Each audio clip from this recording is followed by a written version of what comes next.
Mateus capítulo 1. Esse evangelista começa com a descrição do nascimento e ascendência de Cristo, os ancestrais de quem ele descendia e a forma de sua entrada no mundo, indicando que ele era realmente o Messias prometido, pois fora profetizado que ele deveria ser o filho de Davi e deveria nascer de uma virgem. E aqui está claramente demonstrado que ele cumpriu tudo isso, pois o texto diz: sua linhagem de Abraão em 42 gerações, 3 períodos de 14, versículos 1 ao 17, um relato das circunstâncias do seu nascimento, pois era um requisito mostrar que ele nasceu de uma virgem, versículos do 18 ao 25. Dessa forma, a vida de nosso bendito Salvador é metodicamente escrita, como todas as vidas deveriam ser escritas, para que o propósito do exemplo delas seja o mais claro possível. A genealogia de Cristo, versículo do 1 ao 17. Com respeito a essa genealogia de nosso Salvador, observa, seu título é o livro ou relato de acordo com o significado dado.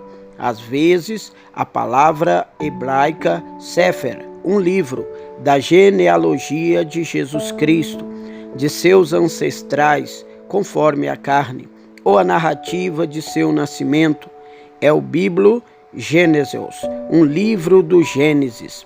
O Antigo Testamento começa com o livro da criação do mundo, e é a sua glória que seja assim. Mas a glória do Novo Testamento, exaltada neste documento, é começar com a genealogia daquele que criou o mundo. Como Deus, as suas origens são desde os tempos antigos, desde os dias da eternidade. Miqueias 5, verso 2. E ninguém pode explicar aquela criação, mas como homem, ele foi enviado na plenitude dos tempos, nasceu de uma mulher, e é esta criação que é proclamada aqui.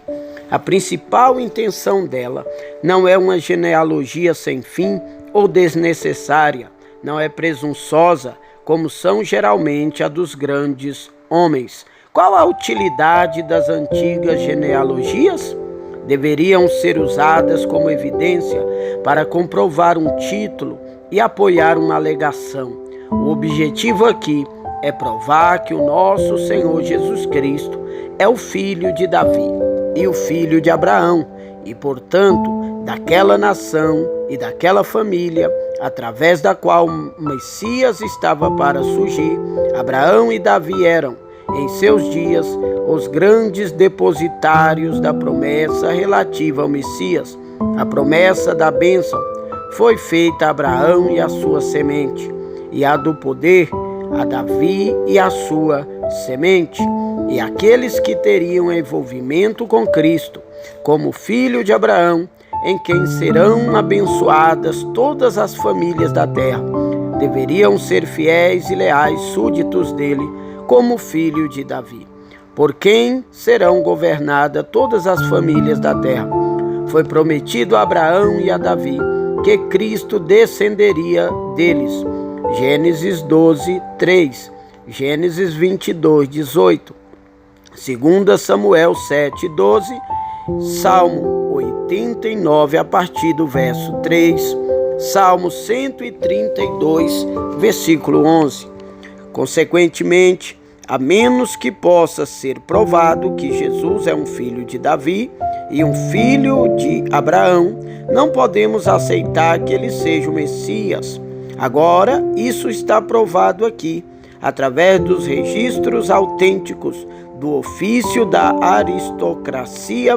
Os judeus eram muito precisos em manter a sua genealogia, e havia prudência nisso, pois assim podiam esclarecer a linhagem do Messias a partir dos patriarcas, e desde a sua vinda. Esta nação está tão dispersa e confusa que existe uma questão sobre se qualquer pessoa no mundo pode legalmente provar que é um filho de Abraão. De qualquer maneira, é certo que ninguém pode provar que é um filho de Abraão ou de Davi.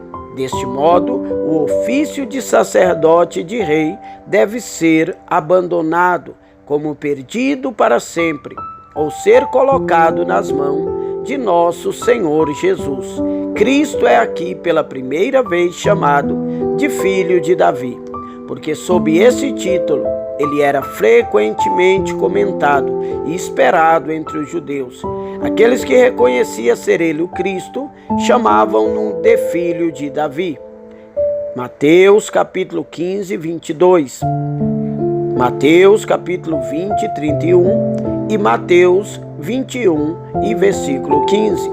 Desse modo, portanto, o evangelista tem a tarefa de comprovar que ele não é apenas um filho de Davi, mas aquele filho de Davi sobre cujos ombros deveria estar o governo. Não apenas um filho de Abraão, mas aquele filho de Abraão que seria o pai de muitas nações. Ao chamar Cristo de filho de Davi e filho de Abraão, ele mostra que Deus é fiel à sua promessa e cumprirá tudo o que disse. Embora o cumprimento fosse adiado por um longo período, quando Deus prometeu a Abraão um filho, que deveria ser a grande bênção do mundo, talvez ele esperasse que esse filho fosse seu filho imediato, mas ficou comprovado que se tratava de um descendente, que estava a 42 gerações de distância, cerca de 2000 anos. Deus pôde profetizar com muita antecedência aquilo que deve ser feito e, às vezes, muito tempo depois, cumprir o que foi prometido. Observe que, embora demore em conceder as misericórdias prometidas, exercite a nossa paciência. Ela não enfraquece a promessa de Deus. Embora alguém comece a perder a esperança, esse filho de Davi e de Abraão, que deveria ser a glória da casa de seu pai, quando nasceu a semente de Abraão, era um povo menosprezado, que recentemente se tornara tributário do jugo romano. E quando a casa de Davi havia mergulhado na obscuridade, pois Cristo seria uma raiz arrancada de solo seco. Note que o tempo de Deus para o cumprimento de suas promessas geralmente é aquele em que as condições se mostram mais desfavoráveis.